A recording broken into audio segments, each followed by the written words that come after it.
پاگل taxi driver. وہ ایک ہستہ حال بے ہوش عورت کو لے کر ہسپتال کی ایمرجنسی وارڈ میں داخل ہوا، جس کے ساتھ 2 نوعمر بچے تھے۔ شکل و شباہت سے بیکاری لگ رہے تھے۔ ڈاکٹر نے مریضہ کو دیکھا اور بولا، اس بی بی کو ہارٹ اٹیک ہوا ہے، اگر فوری امداد نہ دی گئی تو یہ مر جائے گی۔ فوری علاج کے لیے خاصی رقم کی ضرورت ہے۔ یہ سنتے ہی بچوں نے چیخنا شروع کر دیا۔ وہ شخص کبھی ڈاکٹر کو دیکھتا، کبھی مریضہ کو اور کبھی بچوں کو۔ کیا لگتی ہے یہ آپ کی؟ ڈاکٹر نے ایک شخص کو تذبذب میں دیکھتے ہوئے پوچھا۔ کچھ نہیں، میں ٹیکسی چلاتا ہوں، اسے سڑک پر لیٹے دیکھا، اس کے پاس بیٹھے یہ دونوں بچے رو رہے تھے، میں ہمدردی میں یہاں لے آیا ہوں، میری جیب میں جو ہے دے دیتا ہوں۔ اس نے جیب سے جمع پونجی نکال کر میز پر رکھ دی۔ ڈاکٹر نے پیسوں کی طرف دیکھا اور مسکراتے ہوئے بولا، بابا جی یہ بہت تھوڑے پیسے ہیں، ڈھیر سارے پیسے چاہیے۔ وہ بے بسی میں ادھر ادھر دیکھ رہا تھا، کبھی آسمان کی طرف دیکھتا، کبھی دیواروں کی طرف۔ اچانک ایک چمک سی اس کے چہرے پر عیاں ہوئی۔ ڈاکٹر صاحب، آپ اس کی جان بچائے، یہ میری گاڑی کے کاغذات ضمانت ہیں، میں ابھی پیسے لے کے آتا ہوں۔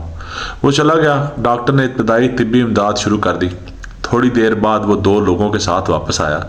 ڈاکٹر صاحب، میں نے ٹیکسی بیچ دی ہے، آپ پیسوں کی فکر نہ کریں، اس نے گاڑی کے کاغذات ساتھ آنے والوں کو دیتے ہوئے کہا۔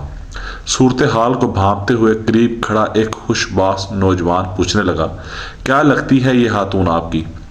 میں نہیں جانتا یہ کون ہے، مگر کوئی رشتہ ضرور ہے جو مجھے اس کی زندگی اپنے روزگار سے زیادہ اہم لگی ہے۔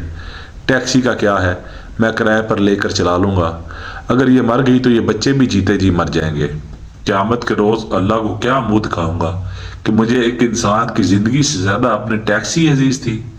ساتھ آنے والے پیسے گن رہے تھے اور ساری کہانی بھی سن رہے تھے۔ آپ اپنے پیسے واپس رکھ لیں، اس کی ٹیکسی اسی کے پاس رہنے دیں، علاج کے پیسے میں ادا کر دیتا ہوں۔ نوجوان بولا، نہیں بابو، سودا ہو گیا ہے، ہم ٹیکسی بھی نہیں لے کر جا رہے اور پیسے بھی دے رہے ہیں، ٹیکسی کے لیے نہیں علاج کے لیے۔